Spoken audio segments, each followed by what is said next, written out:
નમસ્કાર મિત્રો, જય માતાજી।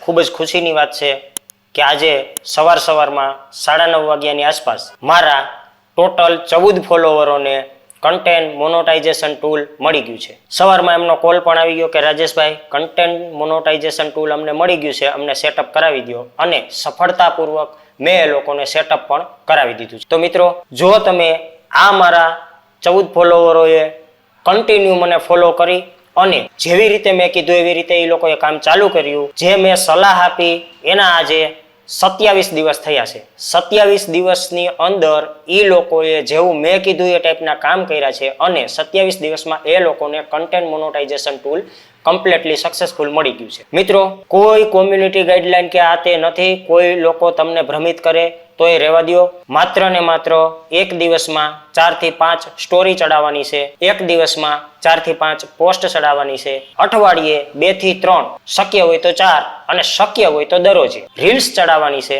અને શક્ય હોય તો અઠવાડિયામાં એકાદી વાર લાઈવ આવવાનું। પણ આ બધી જ વસ્તુ તમારી ઓરિજિનલ કન્ટેન્ટ હોવી જોઈએ। કોઈ પણ જાતનો કોપીરાઇટ નહીં, કોઈ પણ અધર થર્ડ પાર્ટીનું સોંગ યુઝ નથી કરવાનું। માત્ર ને માત્ર તમારો વોઇસ હશે અને તમારો જ ફેસ હશે, તમારા જ મોબાઈલથી પાડેલા ફોટા હશે અને તમારી ખુદની જ બનાવેલી સ્ટોરી હશે, તો ચોક્કસથી તમને પણ કન્ટેન્ટ મોનેટાઇઝેશન ટૂલ મળી જશે।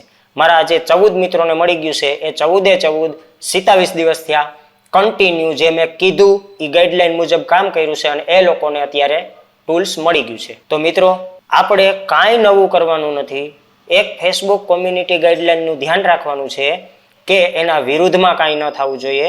કોઈ એવો કન્ટેન્ટ નહીં બનાવવાનો જે આની ગાઈડલાઈનના નિયમ મુજબ રોંગ હોય। તમારો ઓરિજિનલ કન્ટેન્ટ બનાવો, તમારા ફેસ બતાવો, લાઈવ આવો, સ્ટોરી મૂકો, પોસ્ટ મૂકો, બસ આટલું જ કરવાનું છે। પણ કન્ટેન્ટ કોઈ પણ પ્રકારનો એવો ન હોવો જોઈએ જે લોકોને ગેરમાર્ગે દોરતો હોય, કે પછી કોઈ ગવર્મેન્ટના વિરુદ્ધમાં કામ કરતો હોય, કે પછી કોઈને હાનિ પહોંચે, નુકસાની પહોંચે, આવા કોઈ સ્ટન્ટ કે આવા વિડીયો બનાવતા હોય, આવા કોમ્યુનિટી ગાઈડલાઈનના વિરુદ્ધમાં તમારો પોસ્ટ કે પછી વિડીયો હોવો જોઈએ નહીં। ચાલો, હવે આપણે કોઈ નવા વિડીયોમાં ફરીથી મળીશું। ત્યાં સુધી બધાને જય હિન્દ, જય ભારત।